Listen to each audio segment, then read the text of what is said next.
Bienvenue dans cette série que j'inaugure. Bienvenue dans cette série en immersion. Je fais beaucoup parler mes invités thérapeutes de leur parcours, de ce qui les a aidés sur leur chemin. Alors aujourd'hui, j'ai envie de partager avec vous ce qui m'aide à avancer et à grandir. Pour cette série dédiée à ce yoga que j'aime tant, le Kundalini, je vous embarque à mes côtés lors d'un stage entre femmes que j'ai vécu dans le sud de la France début juin. Comme d'habitude, vous le savez maintenant, si vous aimez la petite voix, vous pouvez me le dire en laissant de bonnes notes et des commentaires sur votre plateforme de podcast. C'est comme cela que je remonte dans les classements et que de nouveaux auditeurs pourront découvrir la petite voix. Allez, installez-vous confortablement, fermez les yeux, prenez une bonne inspiration. La petite voix en immersion, c'est parti.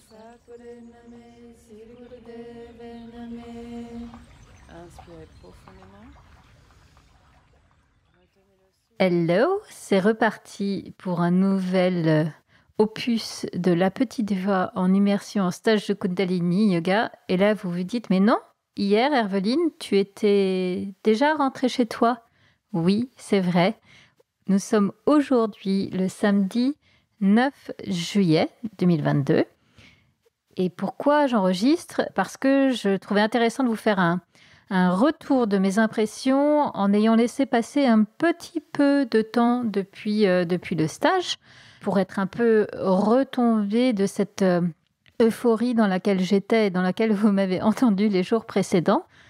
Et pourquoi aujourd'hui et pas hier ou demain ?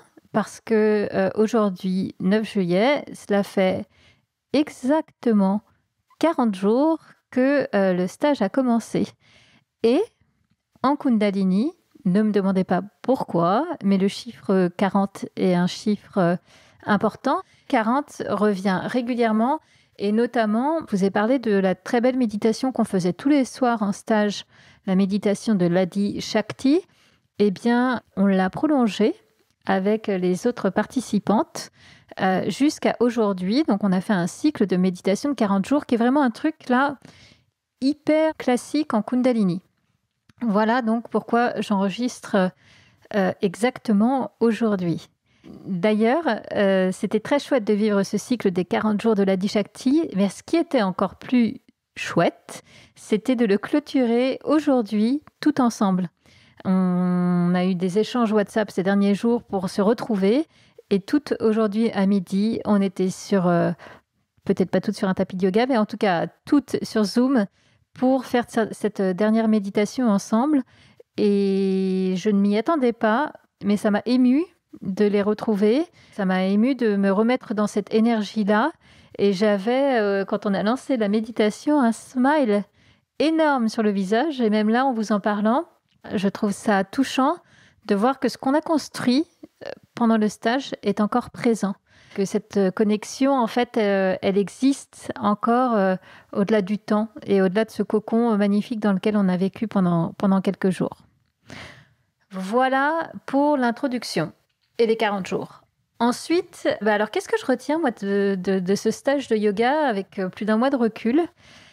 Eh bien, ce que j'en retiens, en tout cas ce que j'ai vécu le dernier mois depuis le stage de yoga, c'est que j'ai vécu un mois de juin de kiff. Je ne sais pas comment vous le dire autrement. J'ai vécu tout ce mois de juin avec énormément de joie et de légèreté. Et ça, c'était très, très fun. Alors, ça ne m'a pas empêché de continuer à travailler, etc. Mais j'avais en moi un truc comme ça, très joyeux, qui m'a habité tout ce temps-là et qui m'habite là encore au moment où je vous parle. Et je pense que ça faisait vraiment très longtemps que je n'avais pas reconnecté à cette sensation-là, en tout cas pas sur une telle durée. Et donc, qu'est-ce que j'ai ri pendant ce mois de juin. C'était très drôle, très léger. Et pendant ce mois de juin, je me suis sentie aussi très connectée à mes amies femmes. Je vous le dis avec un grand sourire parce que je repense à des moments passés autour de l'apéro. Ouais, je suis pas toujours très, très yogi dans l'âme. Je repense à des apéros et des soirées entre copines où vraiment j'ai ri comme ça faisait longtemps que je n'avais pas ri, et en même temps des vrais moments entre femmes, de confession, de confidence. Alors, est-ce que ça a un lien ou pas avec le stage? Je ne sais pas. J'en fais le constat. Autre chose, et là encore, est-ce que c'est lié au stage de Kundalini? Maybe, maybe not, mais je le pose là. Je vous rappelle que le sujet du stage était notre légitimité en tant que femme.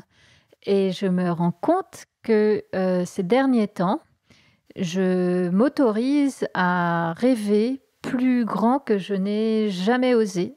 Pour moi, à titre perso, pour la petite voix. Très bon exemple, c'est que je suis en train de créer mon entreprise. Ça y est, je parle avec des gens sérieux, style expert comptable et tout ça. J'aurais pu le faire il y a des années, puisque je suis à mon compte depuis 6 ans. Et je ne l'ai jamais fait, je crois, parce que ça ne me venait même pas à l'esprit que ça puisse être possible. J'avais jamais imaginé avoir la légitimité de créer mon entreprise. Et là, je le fais et je suis très contente de le faire.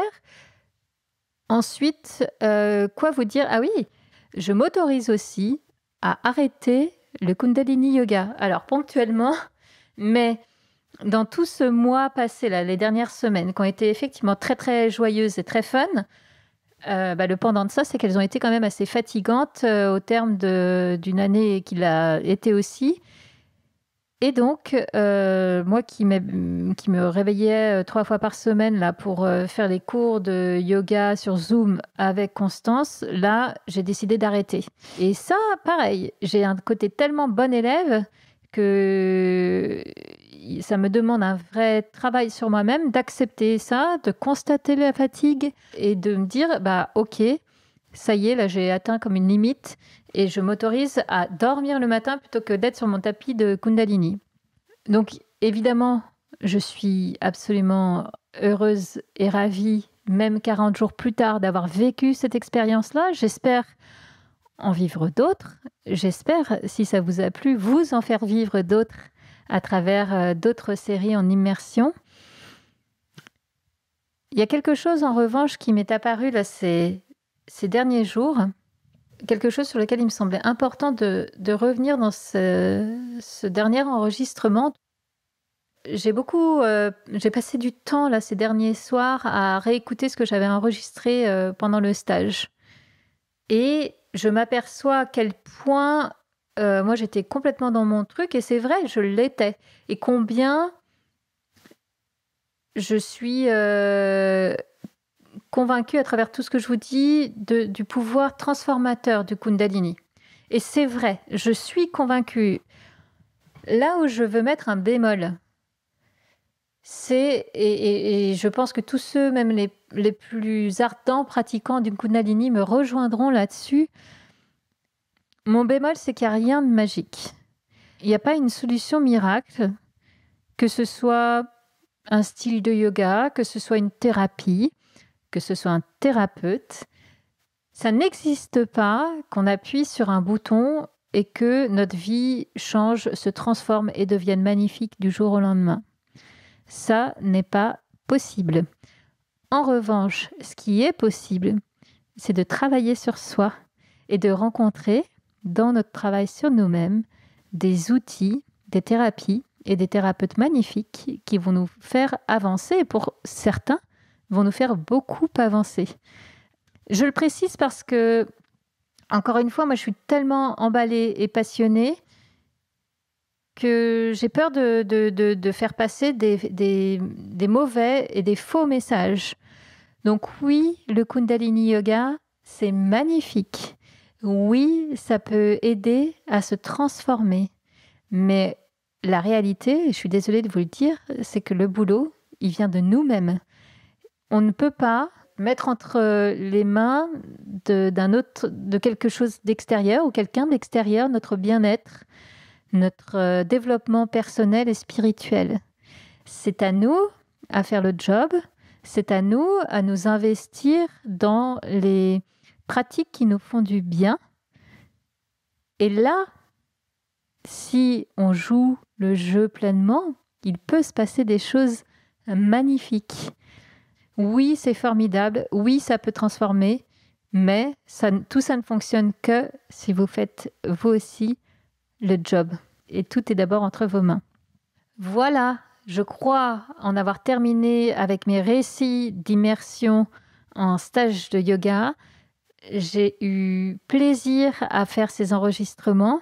C'est un exercice nouveau pour moi, un peu impressionnant, parce que, comme me l'ont fait remarquer plusieurs de mes proches, à qui j'ai fait écouter ce que j'avais enregistré, je change un peu de rôle. C'est-à-dire que d'habitude, ce sont mes invités qui se confient, qui se dévoilent. Et là, c'est moi qui passe de l'autre côté du micro et qui en vous dit plus sur qui je suis. Donc, c'est assez inconfortable, c'est assez impressionnant. Et en même temps, ce que je me dis, c'est que cette série-là peut être aussi un moyen pour nous de nous rapprocher encore. Je trouve que plus j'avance dans la petite voie et plus je me sens proche de vous, que j'ai l'impression en fait qu'on chemine ensemble. Et donc là, je me dis, je donne un petit bout de moi pour qu'on continue à se sentir suffisamment proche et à l'aise ensemble pour continuer à avancer main dans la main sur nos chemins de vie qui sont différents, mais qui, pour autant, on avance en parallèle. Merci de m'avoir écouté sur toute la série si c'est le cas. La série elle-même n'est pas terminée puisqu'il y a encore 2 épisodes à venir. Un dans lequel vous entendrez les témoignages de 3 des participantes. Et ça, j'avais vraiment à cœur de vous les faire entendre pour vous donner un autre point de vue, pas uniquement le mien, mais celui, en l'occurrence, de personnes qui ne sont pas des passionnés de yoga et encore moins de Kundalini. Ça donnera un œil neuf à ce que moi, je vous ai raconté. Et puis, il y aura aussi une interview de Constance. Je l'ai interrogée pour savoir comment elle vit ça, elle, de l'autre côté, du côté enseignante et organisatrice. Donc, on a encore 2 jours à passer ensemble. Je m'en réjouis. Et puis ensuite, en attendant le lancement de la saison 5 de La Petite Voix, et j'hallucine en vous disant qu'on en est déjà à la saison 5, en attendant le lancement de cette saison fin septembre, eh bien, je vous proposerai des replays avec des invités dont je sais qu'ils vous ont touché et plu. Donc, je vous laisse passer la suite de l'été en très belle compagnie. Je vous dis à très bientôt. Je vous embrasse et prenez soin de vous. Si cette série sur le Kundalini Yoga vous plaît, si vous voulez en faire une petite expérience avec Constance Hamel, alors vous serez sûrement intéressé par l'atelier que j'organise avec elle le mercredi 24 août à 20h30 sur Zoom. Au menu, Constance nous proposera une belle méditation de Kundalini et un exercice pour se projeter dans notre vie de rêve. Pour vous inscrire, c'est très simple. Rendez-vous dès maintenant dans les notes de cet épisode, sur les réseaux sociaux en cherchant La Petite Voix le podcast sur Instagram et Facebook, ou même directement maintenant sur mon site internet lapetitevoix.co. Merci. Merci pour votre écoute. Merci d'avoir partagé ce moment avec moi. Je vous donne rendez-vous demain pour la suite. En attendant, comme vous le savez, vous pouvez soutenir La Petite Voix et c'est très simple. Vous me laissez de bonnes notes et des commentaires sur votre plateforme de podcast favorite et cela fait remonter dans les classements La Petite Voix et ainsi de nouveaux auditeurs pourront la découvrir. Merci et à bientôt.